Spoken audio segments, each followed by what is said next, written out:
ओम शांति। 30 अप्रैल 2023। अव्यक्त महावाक्य, अव्यक्त बाप दादा रिवाइज कोर्स की मुरली, जिसकी ओरिजिनल डेट है 17 नवंबर 1994।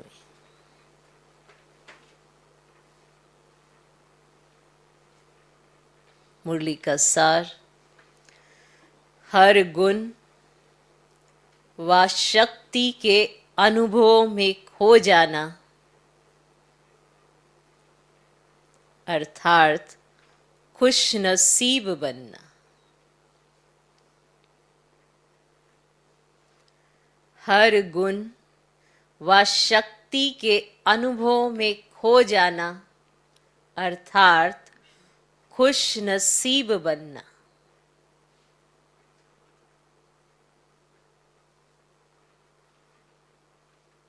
आज प्यार के सागर बाप दादा अपने प्यार स्वरूप बच्चों से मिलन मना रहे हैं। बाप का भी प्यार बच्चों से अति है और बच्चों का भी प्यार बाप से अति है। ये प्यार की डोर बच्चों को भी खींच कर लाती है और बाप को भी खींच कर लाती है।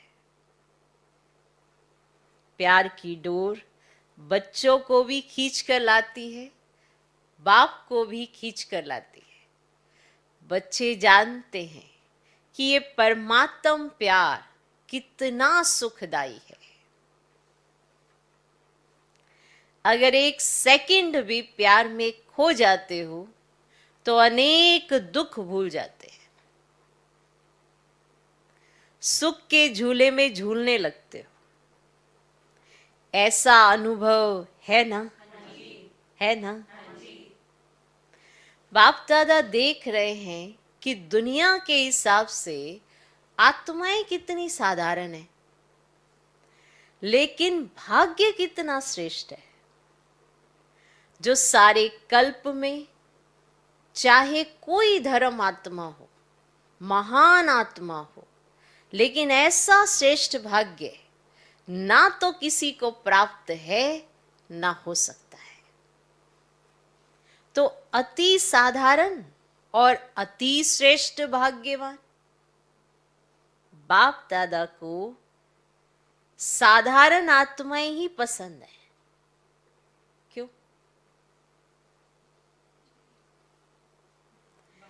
बाप स्वयं भी साधारण तन में आते हैं। कोई राजा के तन में या रानी के तन में नहीं आते। कोई धर्मात्मा महात्मा के तन में नहीं आते। साधारण तन में स्वयं भी आते हैं और बच्चे भी साधारण ही आते हैं। आज का करोड़पति भी साधारण है। साधारण बच्चों में भावना है और बाप को भावना चाहिए, देभान वाले नहीं चाहिए।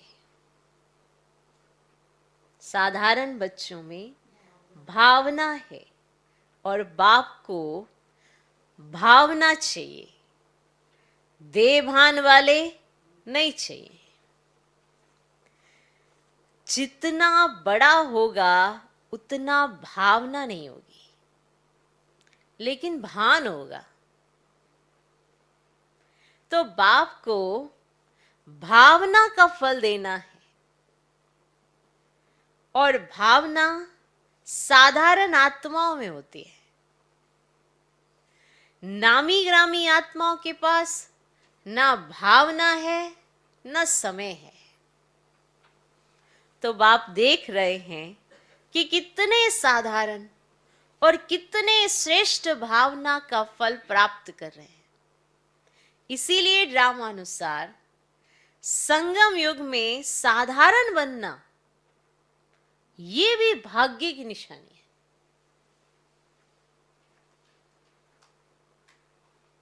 संगम युग में साधारण बनना ये भी भाग्य की निशानी है,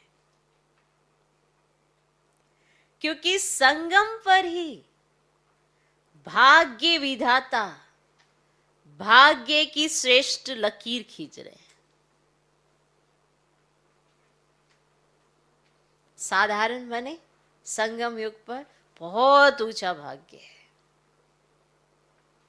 क्योंकि संगम पर ही भाग्य विधाता भाग्य की श्रेष्ठ लकीर खींच रहे हैं, और साथ साथ भाग्य की लकीर खींचने का कलम भी बच्चों को दे दिया है। कलम मिली है ना? भाग्य की लकीर खींचना आता है? कितनी लंबी लकीर खींची है? छोटी मोटी तो नहीं खींची, छोटी मोटी तो नहीं खींच ली। जितना चाहे उतना भाग्य बना सकते हो, खुली छुट्टी है, और सभी को छुट्टी है, चाहे नए हो चाहे पुराने हो। सप्ताह कोर्स किया, बाप को पहचाना, और बाप भाग्य का कलम दे देते हैं। यही परमात्म प्यार है। प्यार की निशानी क्या होती है? प्यार की निशानी क्या होती है? प्यार है, कुछ दिखाई देगा, कुछ निशानी होती कि प्यार है। प्यार की निशानी क्या होती है? हम सभी कहते हैं बाबा से हमारा बड़ा प्यार है, कुछ निशानी भी तो होगी कि दूसरे कहें कि इनका बाबा से बड़ा प्यार है, कुछ तो दिखता होगा। प्यार की निशानी क्या होती है? जो जीवन में चाहिए वे अगर कोई किसको देता है तो वही प्यार की निशानी है। जो उसको चाहिए, तो जो जीवन में आपको चाहिए वही उसको देना, यही प्यार की निशानी है। तो बाप के प्यार की निशानी है, जो जीवन में चाहिए वो सर्व कामनाएं पूर्ण कर देते हैं। प्यार की निशानी वैसे सब देखे जाए तो क्या होती है? जो जिसको चाहिए वो उसको दे देना, ये प्यार की निशानी होती है। अब बाप के प्यार की निशानी कि आपके जीवन में जो आपको चाहिए, जो भी आपकी कामनाएं हैं, वो सब पूर्ण कर देते हैं। सुख शांति तो चाहिए ना? अगर कोई वस्तु एक दो को देते हैं तो उससे सुख मिलता है ना? तो बाप सुख क्या देता, लेकिन सुख का भंडार आप सबको बना देते हैं। बाबा आपको सिर्फ सुख नहीं देता, आपको सुख का भंडार बना देता। बहुत बड़ी बात है। भगवान ने आपको सिर्फ प्यार नहीं दिया, प्यार का सागर भी बना दिया। सुख नहीं दिया, सिर्फ सुख का सागर भी बना दिया। माना आपको जो चाहिए था उसका भंडार बना दिया आपको। आपके भंडारे भरपूर हैं उसी चीज से। सुख का भंडार है ना? पूरा स्टॉक है या एक कमरा दो कमरे हैं? हाँ, आपका भंडार पूरा भरा हुआ है या एक कमरा भरा है, दो कमरा, या पूरा स्टॉक है? अच्छा, भंडार है। जैसे बाप सुख का सागर है, नदी व तालाब नहीं है, सागर है, तो बच्चों को भी सुख के भंडार का मालिक बना देता है। कोई सुख की कमी है क्या? बताओ, कोई सुख की कमी है क्या? कोई अप्राप्ति है? फिर ये नहीं कहना कि थोड़ी सी शक्ति दे दो। दे दिया, दे दो कहने की आवश्यकता ही नहीं है। बाप ने दे दिया है, सिर्फ इसको कार्य में लगाने की विधि चाहिए। बाबा ने तो आपको सब कुछ दे दिया है, बस उसे कार्य में लगाने की विधि चाहिए। आप ही के पास है, सब कुछ आपके पास है। माना आपके पास सब कुछ हो, ये आपको यूज ही नहीं करना आता हो, आपको पता हो ये है मेरे पास, पर आपको यूज नहीं करना आता, आपको विधि नहीं पता, बस उस चीज की कमी है। बाबा ने तो आपको सब कुछ दे दिया, बस उसको कार्य में लगाने की विधि चाहिए। और विधि भी बाप द्वारा अनेक प्रकार की मिलती है। आपको अपने आप से कुछ नहीं खोजना, बाबा ही सारी विधियां बता देते हैं। सिर्फ उसको समय प्रति समय कार्य में लगाते नहीं हो, इसीलिए होते हुए भी उसका लाभ नहीं ले सकते। कितना बड़ा भाग्य है और कितना सहज मिला है। कोई मेहनत की है क्या? की है क्या कोई मेहनत इस भाग्य के लिए? एक टांग पर खड़ा तो नहीं होना पड़ा ना? हाँ, होना पड़ा क्या? या सेकंड के दर्शन के लिए क्यों में खड़े हो, ऐसे तो नहीं है ना? हाँ, सोचो, उन्होंने एक सेकंड का दर्शन करना है, एक सेकंड का, और उसके लिए लंबी कतारों में खड़े होते हैं। क्या आपको ऐसे खड़ा होना पड़ा है? आराम से बैठे हो ना? नीचे भी फॉर्म पर बैठे हो, फॉर्म लगी हुई है, आराम से ही सहज श्रेष्ठ भाग्य बना रहे हो। ये नशा है ना? सभी नशे से कहेंगे कि भाग्य विधाता हमारा है। जब भाग्य विधाता आपका हो गया तो भाग्य किसको देगा? भाग्य विधाता को अपना बनाया, अर्थात भाग्य के अधिकार को प्राप्त कर लिया। जिसको नशा है वो सदा यही अनुभव करते हैं कि भाग्य मेरा नहीं होगा तो किसका होगा, क्योंकि भाग्य विधाता ही मेरा है। इतना नशा है या कभी कभी चढ़ता है कभी उतरता है? संगम का समय कितना छोटा सा है, और आप मेजॉरिटी तो सब नए हो, कितना थोड़ा समय मिला है। लेकिन ड्रामा में विशेष इस संगम युग की यह विशेषता है कि कोई भी नया हो या पुराना हो, नए को भी गोल्डन चांस है नंबर आगे लेने का। मालूम चला? कल भी बताया था कि कैसे last so fast, fast so first जाते हैं,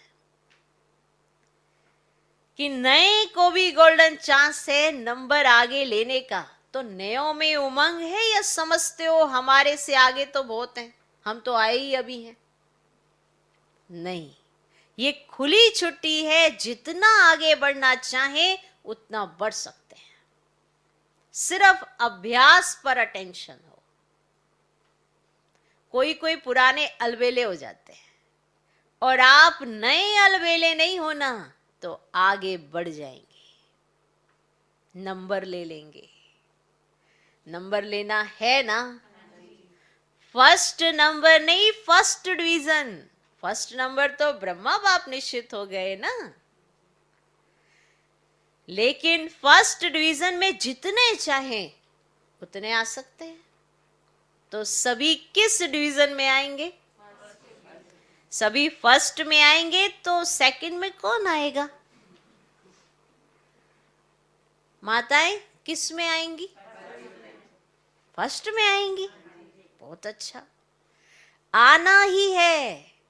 ये दृढ़ निश्चय भाग्य को निश्चित कर देता है, आना ही है। ये दृढ़ निश्चय भाग्य को निश्चित कर देता है। पता नहीं आएंगे नहीं आएंगे, पता नहीं आगे चलकर कोई माया आ गई तो, माया आ जाए तो। माया बड़ी चतुर है, तो ऐसे व्यर्थ संकल्प कभी नहीं करना। जब सर्वशक्तिमान साथ है तो माया तो उसके आगे पेपर टाइगर है, इसलिए घबराना नहीं। पता नहीं का संकल्प कभी नहीं करना। क्या कहते हो? पता नहीं। मास्टर नॉलेजफुल बन, हर कर्म करते चलो। साथ का अनुभव सदा ही सहज और सेफ रखता है। साथ साथ रहोगे, साथ साथ चलोगे, सदा सहज सहज अनुभव होगा और सेफ भी रहते हैं। साथ भूल जाते हैं तो मुश्किल हो जाता है। लेकिन सभी का वायदा है कि साथ रहेंगे, साथ चलेंगे। यही वायदा है ना कि अकेले रहेंगे, अकेले जाएंगे। तो साथ का अनुभव बढ़ाओ। जानते हो कि साथ हैं, मानते भी हो, लेकिन फर्क क्या पड़ता है? जानते भी हो, मानते भी हो, लेकिन समय परमान उसी परमान चलते नहीं हो। जानते हो, मानते हो, सब कुछ ठीक है, लेकिन जब ऐसा समय आता है तो उसी परमान चलते नहीं हो। जो चीज जानते भी और मानते भी हो, उस समय पर उसी परमान चलते नहीं हो। लिख लो, ये पॉइंट विशेष है कि होता क्या है। सबको मालूम है कि भगवान हमारे साथ है, सब कुछ पता है, जानते भी हो, मानते भी हो, परंतु समय पर उसी परमान चलते नहीं हो।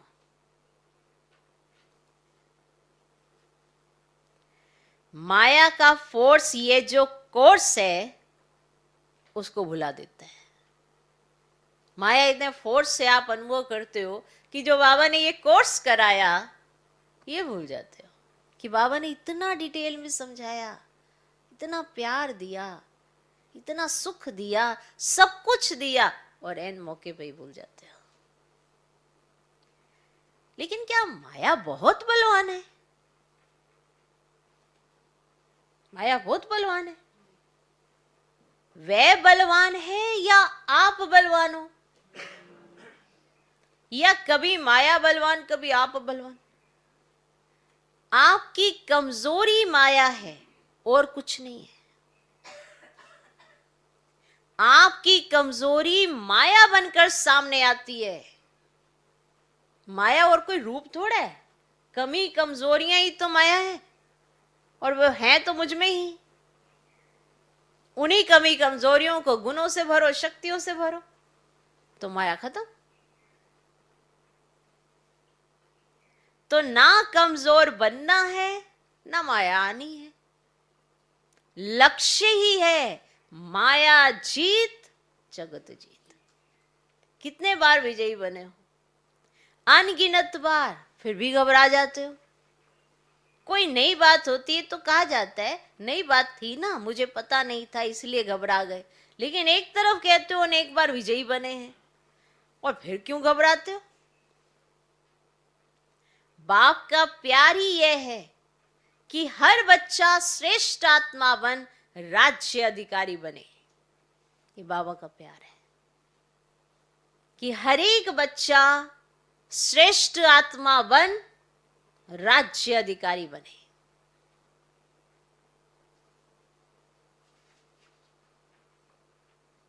प्रजा अधिकारी तो नहीं बनना है ना, तो राज्य अधिकारी अर्थात हर कर्मेंद्रिय जीत।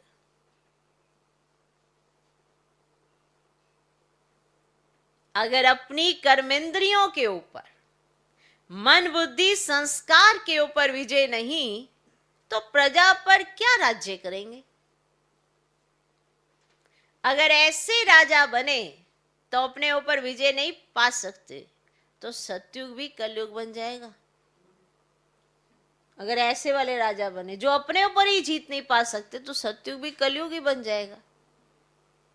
इसीलिए ये चेक करो कि मन बुद्धि संस्कार कंट्रोल में है। चेक करो, मन बुद्धि संस्कार कंट्रोल में है। मन आपको चलाता है या आप मन को चलाने वाले हो? जब ये कंप्लेन करते हो कि मेरा मन आज लगता नहीं, मेरा मन आज भटक रहा है, तो ये मन जीत हुए। आज मन उदास है, आज मन और आकर्षण की तरफ जा रहा है। ये विजयी के संकल्प है। तो जो स्वयं पर विजय नहीं पा सकते, वो विश्व पर कैसे विजय प्राप्त करेंगे?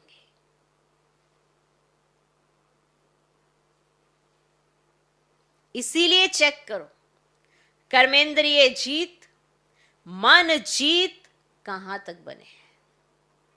अगर फर्स्ट डिवीजन में आना है तो इस लक्षण से लक्ष्य को प्राप्त कर सकते हो। बाप दादा ने देखा कि बच्चे उमंग उत्साह में भी रहते हैं, ज्ञान की जीवन अच्छी भी लगती है, ज्ञान सुनना सुनाना इसमें भी अच्छे आगे बढ़ रहे हैं। लेकिन चलते चलते अगर कमजोरी आती है तो उसका कारण क्या है?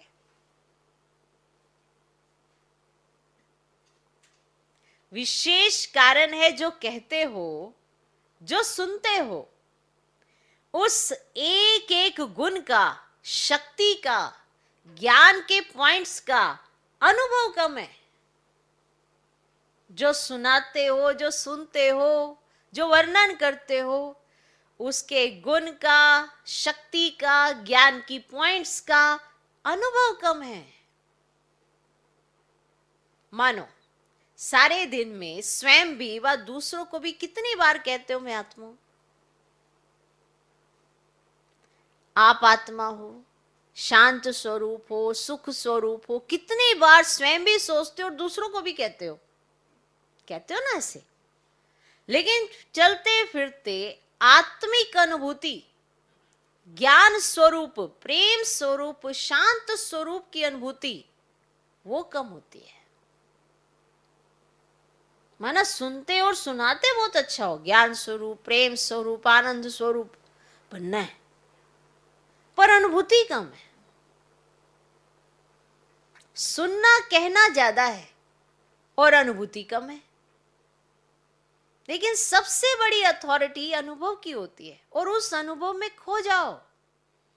जब कहते हो शांत स्वरूप, तो स्वरूप में स्वयं को, दूसरे को शांति की अनुभूति हो। एक एक गुण का वर्णन करते हो, शक्तियों का वर्णन करते हो, लेकिन शक्ति व गुण समय पर अनुभव में आए। कहीं तो बोलते भी रहते कि सहन शक्ति धारण करनी चाहिए, सहनशीलता अच्छी है, लेकिन अनुभूति ही नहीं होती। अनुभूति की कमी होने के कारण जितना चाहते हो उतना पा नहीं सकते। अगर सभी से पूछें कि जितना पुरुषार्थ होना चाहिए उतना है, तो थोड़े हाँ कहेंगे। तो जितना मिल रहा है उतना जीवन में व कर्म में अनुभव हो। सिर्फ सोचने में अनुभव नहीं हो, लेकिन चलन में, कर्म में शक्तियां, गुण स्वयं को भी अनुभव हो, दूसरों को भी अनुभव हो। कहते ही हो ना कि ज्ञान स्वरूप, कहते हो, तो वह स्वरूप दिखाई देना चाहिए ना। और स्वरूप सदा होता है, स्वरूप कभी कभी नहीं होता है। अज्ञान काल की जीवन में यदि किसी का क्रोधी स्वरूप होता है, मान लो वो क्रोधी है, क्रोधी स्वभाव का है, तो जब भी कोई बात होती है तो वो स्वरूप दिखाई देता है उसका, होता है ना, क्योंकि वो क्रोधी स्वभाव का है, छिपता नहीं है। तो चाहे छोटी बात हो या बड़ी बात हो, लेकिन जिसका जो स्वरूप होता है वह दिखाई देता है। जो स्वरूप होता है उसका वो नजर आता है। वो शांत है, शीतल है, देने वाला है, किस तरह का उसका स्वरूप है, मीठा है, सबके साथ अच्छे से चलने वाला है, वो दिखाई देता है। इसके लिए ट्रेनिंग थोड़ा लेनी पड़ती है। अब क्रोधी से कहा जाए ये छोटी बात है, थोड़ा छोटा क्रोध करना, ये बड़ी बात है, थोड़ा बड़ा क्रोध करना, उसने क्रोध करना ही है, चाहे कैसी भी बात हो। वो उसका स्वरूप है क्रोधी, तो वो प्रत्यक्ष दिखाई देता है। ऐसे ही आपका अगर शांत स्वरूप का ये है तो शांति प्रत्यक्ष तो स्वयं को भी अनुभव होना चाहिए कि अगर शांत है तो, और दूसरों को भी अनुभव होना चाहिए। जिसका क्रोधी संस्कार होता है, क्रोधी स्वरूप होता है, तो उसे क्या कह दिया जाता है, ये है ही क्रोधी, इसका संस्कार ही क्रोध का है। तो संस्कार दिखाई देता है ना, दिखता है ना दीदी। ऐसे ये ज्ञान स्वरूप, शांत स्वरूप, सुख स्वरूप अनुभव में आए तो अनुभवी मूर्त ये है श्रेष्ठ पुरुषार्थ की निशानी। माना आप शांत स्वरूप कहते हो, आप सुख स्वरूप कहते हो, ऐसे शक्ति स्वरूप कहते हो, माना हर स्वरूप, ज्ञान स्वरूप, तो ये अनुभव में फील होना चाहिए ना कि ये ना बहुत ज्ञानी है। अब ज्ञानी ये माना क्या वो ज्ञान बहुत सुनाते हैं, नहीं, ये ना बहुत ज्ञानी है, माना इनके जीवन से दिखाई देता है, ये हर चीज को बड़े विधि पूर्वक करते हैं, तो माना बड़े समझदार हैं तभी करते हैं, नहीं। अगर अनुभव नहीं होता है तो उसका कारण ये है कि जो समय प्रति समय विधि मिलती है आपको मुरलियों के माध्यम से, जो तरीके बताए जाते हैं, उस विधि के ऊपर अटेंशन कम है। तो विधियां तो आपको मुरली से मिलती है और तो कोई देगा नहीं। ऑलमाइटी अथॉरिटी, डायरेक्ट परम पिता परमात्मा आपको विधियां बताते हैं, तो वो विधियां कहाँ लिखी हुई हैं, वो तो मुरलियों में है। तो जब आप मुरलियां सुनते हो या मुरलियां पढ़ते हो तो फिर अटेंशन की कमी है, क्योंकि विधि तो उसमें बताई है।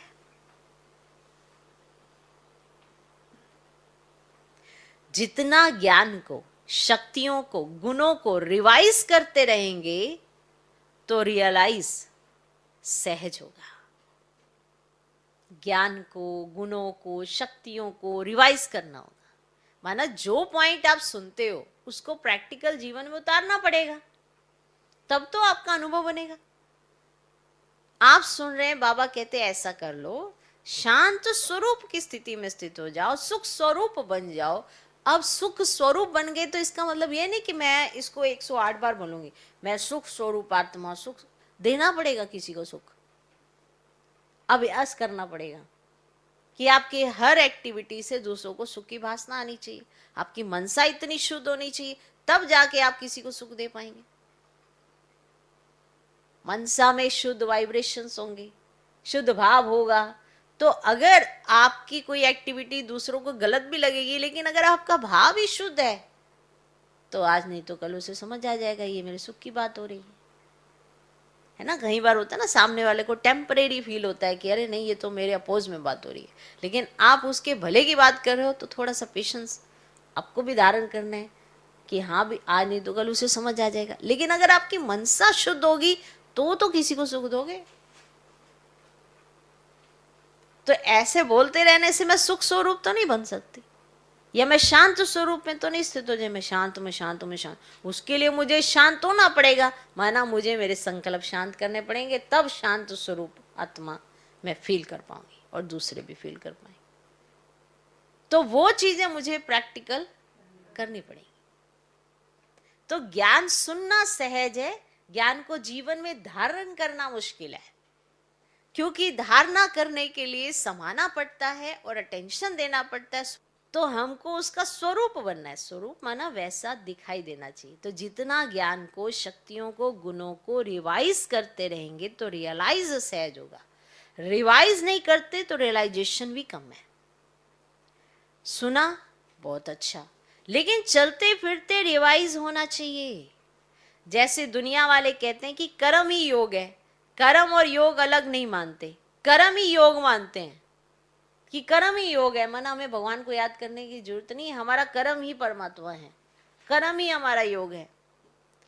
पर बाबा ने बताया ना, कर्म से योग लगाना, इसी को ही कर्म योग वो समझ लेते हैं। वो समझते हैं कि कर्म से हमने योग लगा, माना काम से प्यार होना चाहिए, परमात्मा से प्यार हो ना हो, काम से प्यार होना चाहिए। तो वो ये समझ लेते हैं कि हम भी कर्म योगी हैं। लेकिन कर्म और योग दोनों का बैलेंस चाहिए। कर्म में बिजी रहना योग नहीं है, कर्म करते योग का अनुभव होना चाहिए। कर्म में बिजी हो जाते हैं तो कर्म ही श्रेष्ठ हो जाता है, योग किनारे हो जाता है। कर्म की प्रधानता पहले रह जाती है और योग पीछे। चलते फिरते यही अलबेलापन आता है। तो कर्म में योग का अनुभव होना, इसको कहा जाता है कर्म योगी। मूल बात है अनुभवी स्वरूप बनो। लिख लो, मूल बात है अनुभवी स्वरूप बनो। अनुभवी स्वरूप बनो, चाहे किसी भी बात का आपके पास अनुभव होना जरूरी है।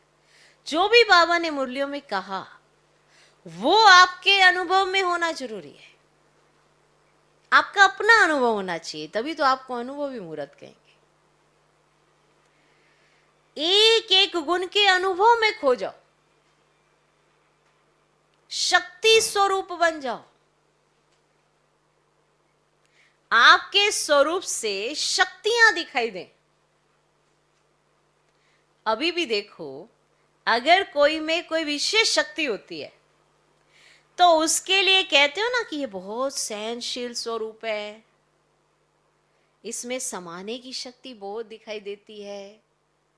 तो कोई में दिखाई देती है, कोई में नहीं, और कभी दिखाई देती है कभी नहीं, तो अटेंशन कम हुआ ना। कभी दिख रही है कभी नहीं, लेकिन किसी में तो हमेशा नजर आती है ना, उसका स्वरूप है। तो हर शक्ति, हर गुण, हर ज्ञान की पॉइंट्स आपके स्वरूप में अनुभव करें। माना आप हैं उनके लिए प्रत्यक्ष प्रमाण ज्ञान का। आपके माध्यम से ये सारे पॉइंट आप उनको नजर आने चाहिए। हर गुण, हर शक्ति, हर ज्ञान की पॉइंट्स। बाबा ने कहा बच्चे ऐसे बनना है, तो वो आपको देखे, हाँ ऐसा बन सकता है। ऐसे होता है जीवन, कि जिसने ज्ञान को अपने जीवन में उतारा। बाबा कहे अगर दो ऐसे बोल रहे तो एक को चुप हो जाना चाहिए, हाँ तो वो दूसरा चुप हो जाए ना। कौन है उस पॉइंट को अडॉप्ट करने वाला कि वो मैं हूं। बाबा कहे कि बच्चे तुम्हें किसी की बुराई नहीं करनी है, चाहे तुम्हारी बुराई कोई करे। कौन है वो पॉइंट को जीने वाला, वो मैं हूं। ऐसे अपने जीवन से प्रत्यक्ष प्रमाण दिखाना है।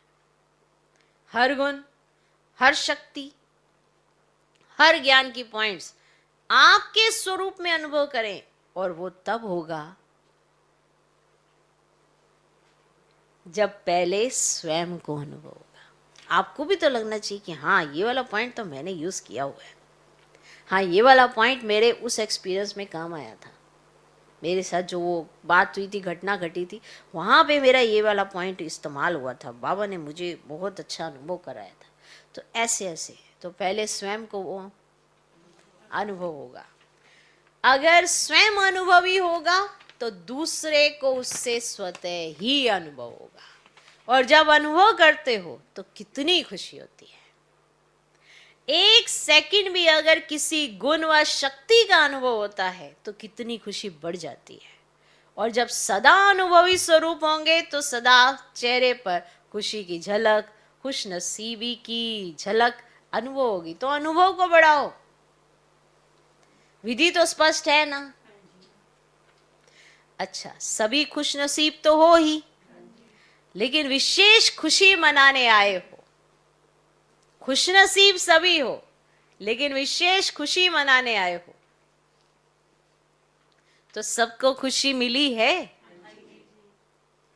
सब आराम से रहे हुए हो। मन आराम में है तो तन को आराम मिल ही जाता है। अगर मन आराम में है तो तन को आराम मिल ही जाता है। ये तो होना ही है, जितना स्थान बढ़ाएंगे ना उतना कम होना ही है। ये भावी है, उसको क्या कहेंगे, क्या करेंगे उसको, कि जितना जितना आप स्थान बढ़ाते जाएंगे उतने बच्चे आते जाएंगे और वो स्थान फिर से कम पड़ जाएगा।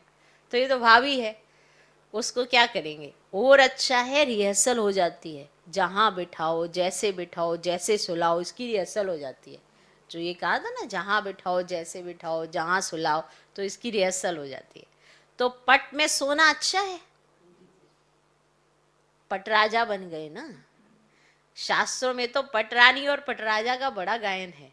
आप तो बहुत सहज बन गए, माना पट पे सोए पट राजा बन गए, पट पे सोई पट रानी बन गए। कोई तकलीफ है? बाप दादा और निमित्त आत्माएं सोचती तो यही है कि सब आराम से रहें, लेकिन अगर ज्यादा संख्या में भी आराम लगता है तो खुशी की बात है। जहां भी रहे हुए हो वहां खुश हो, कोई तकलीफ नहीं है, और बुलाएं। सिर्फ एक सूचना चली जाए कि जो आना चाहे वो आ जाए, तो क्या करना पड़ेगा?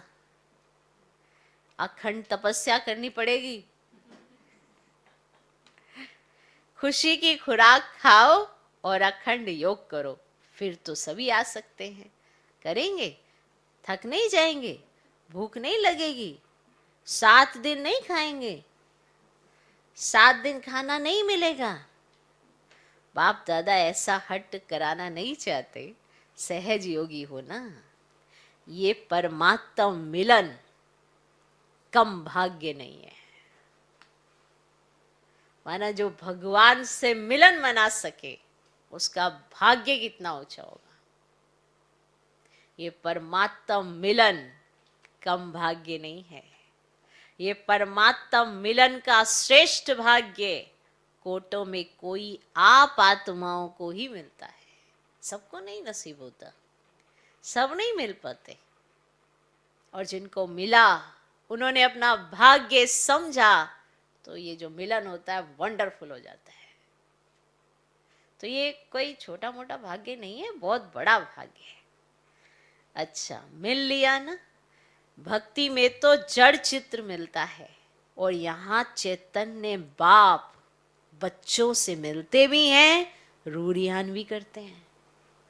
चैतन्य बाप माना भक्ति मार्ग में जड़ मूर्ति के सामने जाकर 1 सेकंड के दर्शन होते हैं और फिर झट से पर्दा। सोचो, सेकंड के दर्शन के लिए वो कितनी बड़ी लंबी लाइन में लगते हैं, कितनी भीड़ का सामना करते हैं, और सिर्फ इन आंखों से बस ऐसे, बस, इसके अलावा कुछ नहीं। और बाप यहाँ पर चैतन्य में मिलते हैं, डायरेक्ट मिलते हैं। कितना ऊंचा भाग्य है। जिसने अपने इस भाग्य को समझ लिया ना, उसका तो भाग्य सारे कल्प के लिए बहुत है, बहुत है। ये कोई कम भाग्य नहीं है। फिर भी आप सब लक्की हो। समय की गति बदलती जाती है, याद रखना। आज जो चीज सहज प्राप्त हो रही है, कल वो नहीं भी मिलेगी। पर आप सब लक्की हो, समय की गति बदलती जाती है। अभी फिर भी आराम से बैठकर सुन रहे हो, आगे चलकर वृद्धि होगी तो बदलेगा ना। फिर भी आप लक्की हो, क्योंकि टू लेट के टाइम पर नहीं आए हो, लेट के टाइम पर आए हो। तो सब खुश हो। अच्छा, चारों ओर के सर्वश्रेष्ठ भाग्य विधाता के भाग्यवान आत्माओं को, सदा मन जीत जगत जीत के निश्चय और नशे में रहने वाले, सदा हर गुण शक्ति और ज्ञान के अनुभवी आत्माएं, सदा बाप को साथ रखने वाले कंबाइंड स्वरूप आत्माएं, सदा श्रेष्ठ भाग्य की लकीर को सहज श्रेष्ठ बनाने वाले, ऐसे अति समीप और श्रेष्ठ आत्माओं को बाप दादा का याद प्यार और नमस्ते। हम रूहानी बच्चों की भी रूहानी बाप दादा को नमस्ते नमस्ते नमस्ते। Good morning, good morning, good morning. तो जब आप ये वरदान और ये याद प्यार सुनते हो ना अव्यक्त महावाक्यों में, तो आपने अव्यक्त महावाक्य सुन लिए। तो जब आप ये याद प्यार और ये वरदान ये आप सुन रहे हो, तो इसमें एक एक पॉइंट में पूरी मुरली आती है। तो जब आप एक पॉइंट पढ़े, फिर आप रिवाइज करें बुद्धि में कि आपकी बुद्धि में कितना बैठा, कि इस पॉइंट पर बाबा ने क्या समझाया। जैसे सर्वश्रेष्ठ भाग्य विधाता के भाग्यवान आत्माओं को, तो आपके बुद्धि में वो सारे पॉइंट्स रिवाइज कर सकते हो। फिर सदा मन जीत जगत जीत के निश्चय और नशे में रहने वाले इस पॉइंट पर रिवाइज कर सकते हो कि बाबा ने कैसे मन जीत जगत गीत की पॉइंट समझाई। फिर हर गुण हर शक्ति और ज्ञान के अनुभवी आत्माएं, इस पे बाबा ने कौन से पॉइंट समझाए। फिर सदा बाप को साथ रखने वाले कंबाइंड स्वरूप आत्माएं, इस पॉइंट पर बाबा ने क्या समझाया था। तो सदा श्रेष्ठ भाग्य की लकीर को सहज श्रेष्ठ बनाने वाले, तो माना इस पे बाबा ने मुरली में डिटेल में क्या समझाया। तो ये है सार स्वरूप, वो है डिटेल, वो है विस्तार। पर वो विस्तार को दोबारा जाके पढ़ना नहीं है, हमने पढ़ लिया है, उसको बुद्धि में रिवाइज करके देखें कि हमारी बुद्धि में कितना बैठा है, फिर उस याद प्यार को फिर से रिवाइज करें। तो ये बहुत सहज माध्यम से आपको अव्यक्त महावाक्य याद हो सकते हैं। तो कहीं कहते हैं ना कि हमको मुरली याद नहीं होती, तो उसका बहुत सहज साधन है। जैसे साकार मुरली में धारणा के लिए मुख्य सार होते हैं, उन पॉइंट्स को रिवाइज करके आप साकार मुरली में बाबा ने क्या कहा उनको रिवाइज कर सकते हो। तो अव्यक्त महावाक्यों में क्या कर सकते हो, तो ये याद प्यार है, इसको पढ़ के अंदर बुद्धि में रिवाइज कर सकते हो कि बाबा ने क्या कहा, इस पॉइंट को डिटेल में बाबा ने कैसे समझाया। तो वो रिवाइज करेंगे तो आपकी बुद्धि में सारे पॉइंट्स बैठ जाएंगे। तो ये बहुत सहज विधि है मुरली को याद रखने की और उसको ग्रहण करने की। आज का वरदान, वाणी और मनसा दोनों से, वाणी और मनसा दोनों से एक साथ सेवा करने वाले सहज सफलता मूर्त भव। वाणी और मनसा दोनों से एक साथ सेवा करने वाले सहज सफलता मूर्त भव।